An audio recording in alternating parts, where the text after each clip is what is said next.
கால கனவு சொல்லும் பாஜக வந்து யாருது இந்துக்களுடைய 100 ஆண்டு கால கனவு இது. பல ஆண்டுகள் ஏற்றாம இருந்ததுனால இந்து இந்துமணி மாதிரி ஒரு பண்பாட்டு புரட்சி பல இந்துக்களுக்கு ஒருவேளை சோரே 100 ஆண்டுக்கு மேல கனவா இருக்கு. என்ன பண்ணலாம்? பாலு கலாத குழந்தை, கல்வி கேங்காத மாணன், வேலை கலையாத இளைஞன், இதுதான் என் கனவு இந்தியான்னா பகத்சிங். அடிமை இந்தியாவில் 79 ஆண்டு ஆயிடுச்சுன்னு அப்படியே இருக்கேன், அப்படியே இருக்கேன். இந்துக்கு ஒரு கனவு, இந்தியாவுக்கு ஒரு கனவு. இது எப்படி ஒரு ஆளுகிற ஒரு கட்சி ஒரு நாட்டில் இந்து மக்களின் ஒற்றுமைன்னு பேசுது, இந்துக்களுக்கு ஒரு கனவு இருக்குங்குது.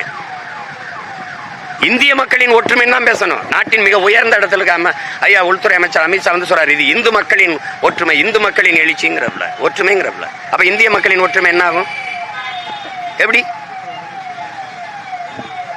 அப்ப ஒரு மதத்துக்கு ஒரு கனவு இருக்கு. எப்படி எப்படி இது என்ன கனவு? விளக்கேற்றுறது. பல வீடுல விளக்கு இல்லாம இருந்து கிடக்குது.